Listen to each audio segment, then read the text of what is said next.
Demo mahasiswa zaman sekarang vs zaman Orde Lama. Kepada para mahasiswa yang merindukan kejayaan, kepada rakyat yang kebingungan di persimpangan jalan.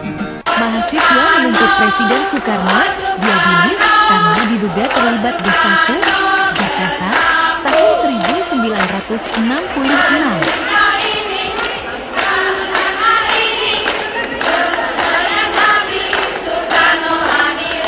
Ganyang Soekarno! Ganyang Soekarno! Hancurlah Orde Lama! Hancurlah Orde Lama! Kawan-kawan sekalian, mari kita menyanyikan lagi kembali Halo Halo Bandung. Halo Halo Bandung, ibu kota periangan. Halo. Assalamualaikum warahmatullahi wabarakatuh. Hello everyone, pada kali ini saya akan menjelaskan tentang ideologi Pancasila sebagai pandangan hidup bangsa di Orde Lama dan Orde Baru. Penerapan Pancasila dari masa ke masa. Yang pertama itu ada masa Orde Lama pada tahun 1959 sampai 1966, dan yang kedua pada masa Orde Baru.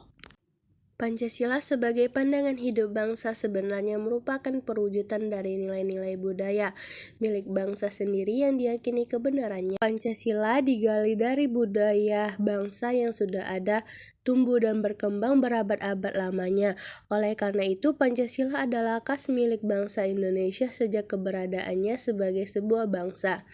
Dan Pancasila merangkum nilai-nilai yang sama yang terkandung dalam adat istiadat, kebudayaan dan agama yang ada di Indonesia. Dengan demikian, Pancasila sebagai pandangan hidup mencerminkan jiwa dan kepribadian bangsa Indonesia. Pancasila adalah ideologi dasar bangsa Indonesia, yaitu sebagai nilai-nilai yang mendasari segala aspek kehidupan bermasyarakat Indonesia.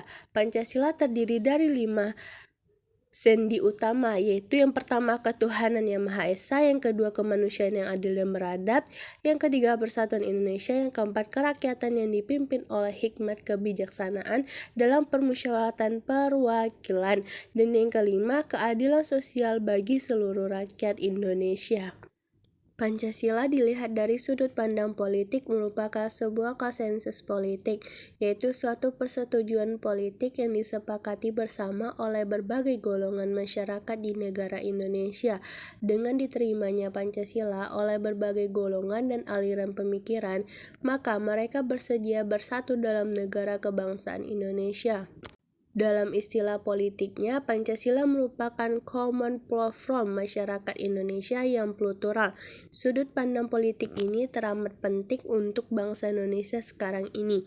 Jadi sebenarnya perkembangan Pancasila sebagai itu dilihat dari sudut pandang politik merupakan sebuah konsensus politik, yaitu suatu persetujuan politik yang disepakati bersama oleh berbagai golongan masyarakat di negara Indonesia. Dengan diterimanya Pancasila oleh berbagai golongan dan aliran pemikiran, maka mereka bersedia bersatu dalam negara kebangsaan Indonesia. Dalam istilah politiknya, Pancasila merupakan common platform masyarakat Indonesia yang plural. Sudut pandang politik ini teramat penting untuk bangsa Indonesia saat ini. Jadi sebenarnya perkembangan Pancasila sebagai itu dilihat dari sudut pandang politik merupakan sebuah konsensus politik, yaitu suatu persetujuan politik yang disepakati bersama oleh berbagai golongan masyarakat di negara Indonesia. Dengan diterimanya Pancasila oleh berbagai golongan dan aliran pemikiran, maka mereka bersedia bersatu dalam negara kebangsaan Indonesia. Dalam istilah politiknya, Pancasila merupakan platform masyarakat Indonesia yang plural. Sudut pandang politik ini teramat penting untuk bangsa Indonesia sekarang ini.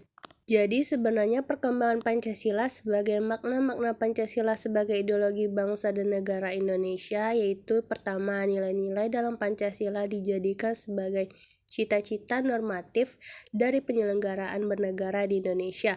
Nilai-nilai dalam Pancasila merupakan nilai-nilai yang telah disepakati bersama dan oleh karena menjadi salah satu saran untuk menyatukan masyarakat Indonesia.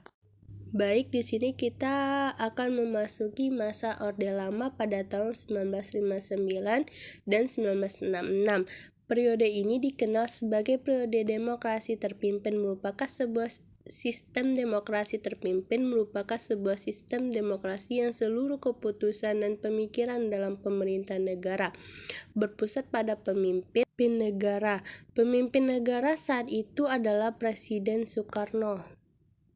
Beberapa penyimpangan terhadap Pancasila dan UUD NRI tahun 1945 diantaranya sebagai berikut. Yang pertama itu ada Presiden Soekarno ditetapkan sebagai Presiden seumur hidup berdasarkan TAP MPRS nomor XX 1963 yang menyebabkan kekuasaan Presiden semakin besar dan tidak terbatas. Yang kedua, penetapan Presiden nomor 3 1968 tanggal 5 Maret 1968 yang membubarkan DPR hasil pemilu 1955. Yang ketiga, Presiden membentuk MPRS yang anggotanya terdiri atas anggota DPR RGR, utusan daerah yang utusan golongan yang semuanya diangkat serta diberhentikan oleh Presiden.